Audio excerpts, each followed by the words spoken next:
नमस्कार, the roots news में आप सबका स्वागत है। इस वक्त हम लोग सुपौल जिला के बिशनपुर गांव में हैं। यहाँ हम लोगों से बात करेंगे और ये जानने की कोशिश करेंगे कि सुपौल जिला की स्थानीय समस्याएं क्या है और लोग मौजूदा सरकार को किस तरह से देखते हैं और आने वाले विधानसभा चुनाव में इनकी क्या राय है। तो आइए हम लोगों से बात करते हैं और जानने की कोशिश करते हैं। सबसे पहले आप अपना नाम बताइए। मेरा नाम नंदेलाल मंडल है। आप सुपौल जिला के ही रहने वाले हैं जी। आप ये बताइए कि 20 वर्षों से एनडीए की सरकार है जी। और नीतीश जी मुख्यमंत्री हैं। आपको क्या लगता है कि आपका जिला कौन से क्षेत्र में पिछड़ा रह गया? क्या यहाँ पे कोई कारखाना है या कोई चीनी मिल है, कोई फैक्ट्री वगैरह है? कुछ भी नहीं है यहाँ पे। यहाँ कोई साधन नहीं है गरीब लोगों के जीने के लिए। यहाँ पे लोग रोजगार के लिए क्या फिर करते हैं? फिर अपना रास्ता ढूंढते हैं प्रदेश जाने के लिए। अपना प्रदेश में जाके दो रोटी के लिए अपना मेहनत मजदूरी करते हैं प्रदेश में। यहाँ नहीं है, सुपौल डिस्ट्रिक्ट में कुछ भी साधन नहीं है। अच्छा, क्या आपके जिला में सड़कों की स्थिति में सुधार हुआ है? सड़कों की स्थिति में सुधार हुई है, पर कहीं कहीं वैसे के वैसे है। 20 वर्षों से नीतीश की सरकार है, आप इसको कैसे देखते हैं? क्या वो कौन से ऐसे क्षेत्र हैं जिनमें काम हुआ है, आपको लगता है कि नीतीश जी ने बढ़िया काम किया है? जैसे सुपौल शहर में ठीक है। विजेंद्र राव के वह स्थानीय क्षेत्र है, इसलिए सही है। हम लोग पीपरा विधानसभा में पड़ जाते हैं तो यहाँ कोई देख रेख की संभावना नहीं है। इनको कोई देखने वाला नहीं है। अच्छा, ये बताइए कि 20 वर्षों से नीतीश जी सरकार में है, आपको क्या लगता है बिहार की मुख्य समस्याएं दूर हो गई हैं? बिल्कुल भी नहीं। जिस स्तर से काम हो रहा है, सरकार जिस ओर ध्यान दे रही है, उससे कमी दूर होने वाली थोड़ी ना है। बिहारी को चाहिए बिहार में रोजगार। इसके लिए क्या होना है कि फैक्ट्री लगे, कोई नया उद्योग धंधा शुरू करे, अपना स्वरोजगार करे आदमी। उसके लिए सरकार प्रयास करे, उसको देखे। आप बताइए, इतनी बड़ी जनसंख्या है ना बिहार की, उसमें आप 1,50,000, 20,000, 10,000, 4,000 करके आप बहाली दे देते हैं। चलिए ठीक है, उतना बहाली से क्या मतलब, औरों को रोज़गार मिल जाता है। वो तो पढ़े लिखे लोग रोज़गार करेंगे। जो अभी भी जो पिछले वर्ग के लोग हैं, पिछड़े वर्ग के लोग जो पढ़ाई नहीं कर पाते हैं, किसी कारणवश 10th 12th करके रुक जाते हैं, पढ़ाई नहीं पूरी हो पाती है। सरकार 12th तक की पढ़ाई करने के लिए मुफ्त शिक्षा देती है ना। 10th तक सब कुछ मुफ्त मिलता है, पढ़ लेंगे। उसके बाद क्या? पढ़ाई इतनी सस्ती है भी नहीं जितनी सरकार दावा कर रही है। तो उसके लिए क्या होता है ना कि आप मान लीजिए हम शिक्षित हैं, हमें रोज़गार है, तो हम रोज़गार में हैं। बाकी के 4 मेंबर अगर मेरे परिवार में हो तो बेरोज़गार है। अगर आपसे पूछा जाए कि 20 वर्षों से नीतीश की सरकार है तो उनके ऐसे 4-5 काम जो आपको लगता है कि उन्होंने बढ़िया किया है, तो उन कामों को बताइए। बढ़िया काम, जल, जैसे पानी अब घर घर आना शुरू हो गया, बिजली, सड़क पे काम हुआ है। पर इनसे इससे क्या चाहते हैं आने वाली सरकार से? हम चाहते हैं कि आने वाले सरकार से कि सरकार वो करे जिनसे हर गांव से लेकर के समाज में, यानी कि राज्य में हर इंसान के पास जो है ना खुद का जीवन यापन करने का संसाधन हो, या जिनके पास नहीं भी है खुद का धंधा, तो वो कहीं अपने ही लोकल स्तर पे, यानी कहीं जिला है या जिला के पास में सटे जिला में जाके काम करे, ताकि वो घर पे रह के कमा सके और घर वालों के साथ रह सके। और अभी की स्थिति कैसी है? लोग बाहर जाते हैं, पलायन तो बिहार की मजबूरी है, जो बात है। तो इस समय 2025 के विधानसभा में आपको क्या लगता है कि बड़ा उलटफेर होने वाला है? बिल्कुल उलटफेर होने वाला है। क्या सबको चाहिए कि सबको जब मौका मिला है तो एक बार प्रशांत किशोर जी को भी मौका मिलना चाहिए, क्योंकि हमने 20 वर्षों से एक ही सरकार को देखता आया है। और अभी राज्य में ठीक है जदयू रहा है, पिछले कुछ दिनों में आरजेडी भी थी। दोनों की सरकार थी, गठबंधन की सरकार। अब बीजेपी की गठबंधन सरकार है। केंद्र में तो बीजेपी की सरकार है ही 19 वर्ष, ये तीसरा बार है। तो जो कुछ भी है, बीजेपी चाहे वो केंद्र में की जदयू हो, है ना, बिहार में, तो सब कुछ वैसे की वैसी ही है। जो मुख्य मुद्दा है, जो हम बिहारियों की आम समस्या है, हर घर की समस्या है, उस पर ना काम हो करके ये वैसी समस्या पे काम कर रहे हैं जिनसे हम गरीबों का पेट नहीं भरने वाला है। क्या सोचते हैं आप, बताइए चाचा, कि 20 वर्षों से भारतीय जनता पार्टी और और जेडीयू की सरकार है और इस वक्त प्रशांत किशोर की पार्टी जनसुराज बहुत ही चुनाव प्रचार में लगी हुई है। आपको क्या लगता है कि एक रणनीतिकार एक बढ़िया राजनेता बन सकता है? वो तो वही जानेगा, वही नहीं जानेगा। इतना बड़ा जिम्मेदारी लेकर के जो चला है, हम चलाएंगे तो वो जानेगा। हम उसमें क्या कर सकते, हम सिर्फ आशीर्वाद देंगे, अच्छा काम करे। किसको आशीर्वाद देंगे? जन स्वराज का नाम लिए है ना, उसका भी ठंडा फहरा दिए हैं। हम चुप बैठे बैठे देखेंगे। मेरे गांव भी आया था, यहाँ पे भी हर आदमी से मिला और अच्छा उनका व्यवहार भी लगा। और हम लोग उनको लगभग 5 साल पहले से भी जानते हैं कि अच्छा आदमी था वो। इसलिए हम लोग तो सोचते हैं कि बिहार में जो है सरकार जो है चेंज हो, हमारा विकास हो। और हम लोग क्या चाहेंगे, कुछ विकास। आपको ऐसा क्यों लगता है कि वो आएंगे और सब चीज़ सुधार देंगे? इसलिए लगता है कि हमको वो लगा कि हम तो नए एज में हैं, लगभग मेरा एज 30 साल है, 30-31 साल हुआ है। इस एज में देखते ही उसका विचार बहुत अच्छा लगा हमको। हम 5 साल पहले उनके पार्टी में जुड़े थे, जब हम इंटर में थे उसी टाइम में उनसे जुड़े थे, उसके सदस्यता प्राप्त किए थे। इंटर में आप कौन से सन में थे? सेकेंड में। कौन से साल में? 12 या 13 में थे। तो जनसुराज तो नई पार्टी बनी है, उसके पहले तो पार्टी थी नहीं। इसका जो थी बाद में हम जुड़े वहाँ पे, मतलब जब हम पटना में पढ़ रहे थे तो वहाँ पे हम जुड़े 16 या 17 में। पार्टी तो बाद में बना। क्या बोल रहे थे उस टाइम हम वहाँ पे? पद यात्रा। हाँ, पद यात्रा तो उन्होंने 2022 में शुरू की। हाँ 22 में शुरू किए, तबे सदस्यता प्राप्त किए। ध्यान उतना नहीं है हमको। पढ़ना लिखना तो हम लोग छोड़ ही चुके हैं, क्योंकि पढ़ने का साधन नहीं है यहाँ पे।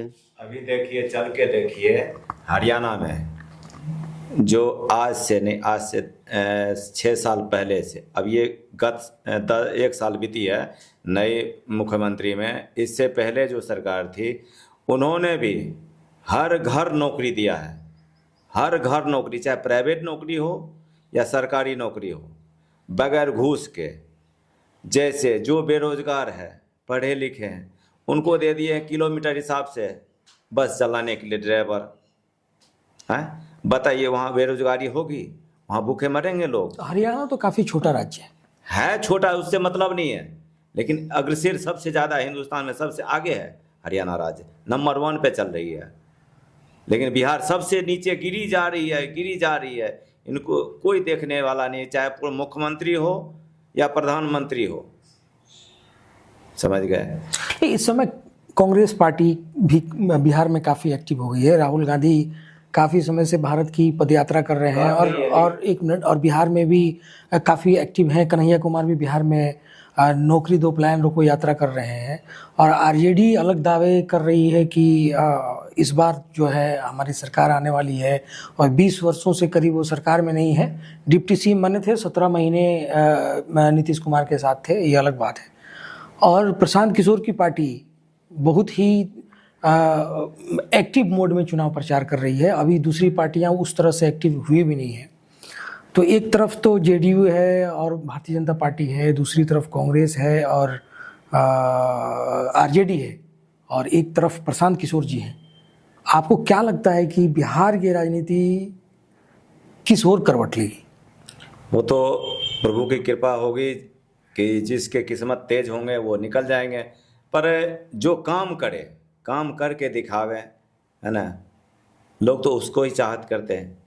जैसे हम लोगों के अगले पंचवर्षीय में यदुवंश कुमार यादव थे आरजेडी के, उन्होंने करीब यहाँ पे हम लोगों के दादा बाप, हम लोग भी इतना पानी में हेल के जाते थे। अंदौली चौक 1.5 किलोमीटर यहाँ से, है ना, हम लोग भी गत तक। आज अगले पंचवर्षीय में वो यदुवंश कुमार यादव की देन है, चाहे विश्वनाथ कुमार को हो या ना हो, लेकिन यदुवंश कुमार यादव ने यहाँ आके ये 5.35 किलोमीटर है, 5.35, हाँ ऐसे ही है, इतना लंबी सड़क बनवा दिए हैं, है ना। और चाहे जिसके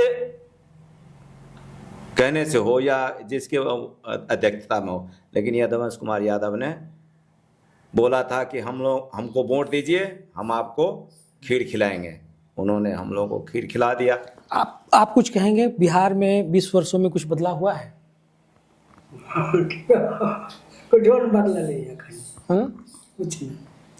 कुछ भी नहीं बदला हुआ है। तो फिर आने वाले 2025 में आप किसको देखना चाहते हैं? वो तो सबके चल बिहार में जे चाहते सब। अरे देंगे, प्रशांत स्वराज जी को ही देंगे हम लोग। हाँ जी, प्रशांत स्वराज जी को देंगे, प्रशांत किशोर जी को देंगे, जन स्वराज पार्टी को देंगे हम लोग। अगर इतना दिन बीत गए औरों में, तो इनको भी देख लेंगे अब की बार। क्या कहेंगे आप कि बिहार में ऐसा माना जाता है कि लोग या तो जनता दल यूनाइटेड नहीं तो आरजेडी, माने कास्ट पॉलिटिक्स यहाँ पे होता है। क्या इस चीज़ को प्रशांत किशोर जी तोड़ पाएंगे? देखिए, बिहार में और यूपी में ये दोनों ऐसे राज्य हैं जहाँ पर हमेशा से राजनीति को वैसी रही है जो कास्ट बेस्ड हो। यानी कि यहाँ पर जैसे मान लीजिए कि अब आरजेडी आएगी तो वो जो उस जाति के लोग हैं या उस संप्रदाय के लोग हैं वो एक्टिव मोड में चले आते हैं और हमेशा मतलब वो उस मतलब पार्टिकुलर एक जात को लेके चलते हैं, है ना। अब हमेशा जातिवाद जो है ना बिहार और यूपी में रहेगा ही और आगे भी रहेगा, हमको उम्मीद है। लेकिन इस बार थोड़ा सा मतलब लग रहा है कि जिस हिसाब से लोग जागृत हुए हैं, जाग रहे हैं, सोच रहे हैं अपने बारे में, अपने बच्चों के बारे में, तो मुझे लगता है ना कि अभी 80-20 का है। हमको लगता है कि 80% चांस है कि प्रशांत किशोर जी आएंगे। क्यों? क्योंकि लोगों ने अपने जीवन काल में सबको देखा है ना। और जो बदलाव की उम्मीद कर रहे हैं और जिस उम्मीद पे ये लोग वोट करते आए हैं वो तो अभी तक पूरी नहीं हुई है। तो नहीं, आप ये कहने की कोशिश करेंगे 20 वर्षों में कुछ भी काम नहीं हुआ है? काम, देखिए, काम हुआ है ना, काम तो हो ही रही है, लेकिन उससे उस काम से लोगों को फायदा क्या है बताइए अब हमको। मतलब आप क्या चाहते हैं? हम चाहते हैं हर वर्ग के हर लोगों को रोज़गार हो। और देखिए क्या है ना कि आप हम अभी कह रहे हैं इस गांव में हम एक मान लीजिए एक हवाई अड्डा बना दें तो उससे लोगों को क्या फ़ायदा। आप बताइए, उस हवाई अड्डे पे इनको काम मिलेगा? नहीं मिलेगा। कोई प्रोफेशनल ही होगा, पढ़ा लिखा ही होगा, उनको रोज़गार मिलेगा, है ना। लेकिन इस गांव की आबादी को क्या फ़ायदा उससे? लोगों की आवाजाही बढ़ेगी तो हो सकता है 10-20 दुकानें आसपास खुल जाए, है ना। नीतीश कुमार की मानसिक स्थिति के बारे में क्या कहेंगे? अभी तो क्या सच में उनकी मानसिक स्थिति ठीक नहीं है? ये मानसिक स्थिति अब उस उम्र में चल पड़े हैं जहाँ पर सबकी मानसिक स्थिति खराब हो ही जाती है ना। मतलब उनका रिटायरमेंट का उम्र हो चुका है? बिल्कुल रिटायरमेंट का उम्र हो चुका है। इंसान का जहाँ से निर्माण होता है वही तो पतन भी होता है ना। देखिए, ऐसे गांव भर में सब बड़े बुजुर्ग कहते हैं कि इंसान जन्म लेते वक्त भी बच्चा होता है और मरते वक्त भी बच्चा होता है। तो अब वो बचपना उसके अंदर आ गया है, उसमें अब सोचने की शक्ति नहीं है। उनकी हरकतों से साफ लगता है कि अब ये मतलब अंत की ओर जा रहे हैं। प्रशांत किशोर जी एक बात कह रहे हैं कि 15 वर्षों तक जंगल राज रहा और अब जो है अधिकारियों का राज चल रहा है और अधिकारी जो है काफ़ी भ्रष्ट हो गए हैं। क्या आपको लगता है कि इस बात में सच्चाई है? वो तो मुझे मालूम हुआ है। जैसे अभी फ़िलहाल में बिहार पुलिस की जो बहाली हुई है, जैसे सर्टिफिकेट लेने के लिए पुलिस वाले के पास गए, हमारे परिवार के बच्चे कह रहे थे कम से कम 500 रुपया दीजिए, हैं 500 रुपया दीजिए खाने पीने के लिए। बोले भाई हम लोग तो खुद गरीब है, बच्चों को किस तरह परदेश कमा के अपना 2 अक्षर का शिक्षा दिलवाए हैं। आज परमात्मा की कृपा से, बच्चे की मेहनत की कृपा से आज रोजी रोटी मिली है, तो इसमें हम कहाँ से अभी लाएंगे? हमें तो कोई सरकार अभी दिया नहीं खाने पीने के लिए जो हम आपको दें। क्या एक 9वीं फेल को मुख्यमंत्री बनना चाहिए? क्या सोचते हैं आप? नहीं, वो तो नहीं होना चाहिए, नहीं होना चाहिए। क्या लगता है आपको? ग्रेजुएट इंसान कुछ भी कर सकता है। क्या लगता है आपको 243 सीटों में जनसुराज की कितनी सीटें आ पाएंगी? वो तो ये जो वोटर है इनके ऊपर निर्भर करता है। वैसे तो हम लोगों को मालूम हुआ है, जैसे पिछले साल हम गांव आए थे तो हमको मालूम आ गई जो जन स्वराज पार्टी के अध्यक्षता हुई थी अपने स्कूल पे, तो लोग ज़्यादा से ज़्यादा संख्या में आए हुए थे, सब इनके ऊपर आशीर्वाद किए थे।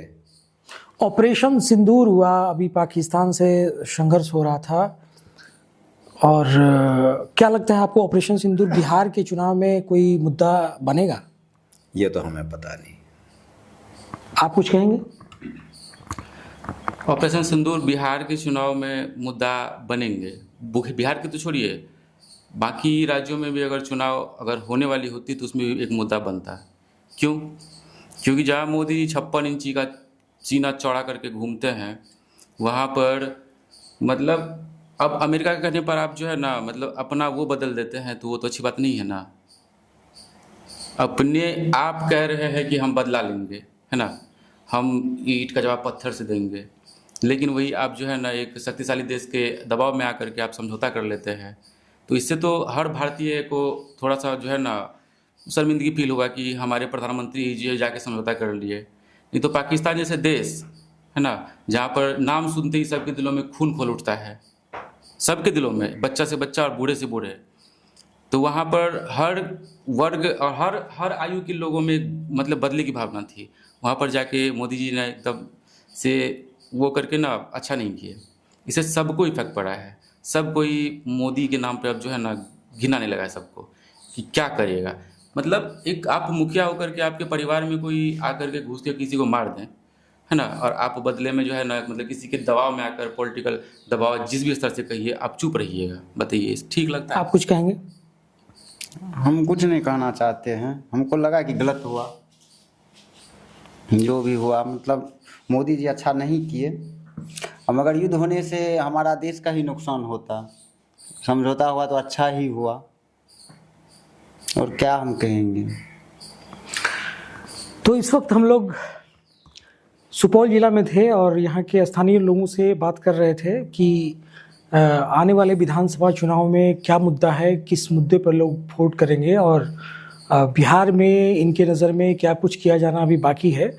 तो जहाँ भी हम जा रहे हैं कमोबेश ये स्थिति है कि सड़कों की स्थिति ठीक ठाक है और बिजली की स्थिति भी ठीक है, लेकिन लोगों का ये कहना है कि आप कुछ भी कीजिए, लेकिन अगर आप रोज़गार नहीं दे रहे हैं, अगर पलायन को नहीं रोक पा रहे हैं, तो फिर ये युवा जो बिहार का युवा है उसको तो बाहर ही जाकर दूसरे राज्यों में या विदेशों में जाकर के कमाना पड़ता है।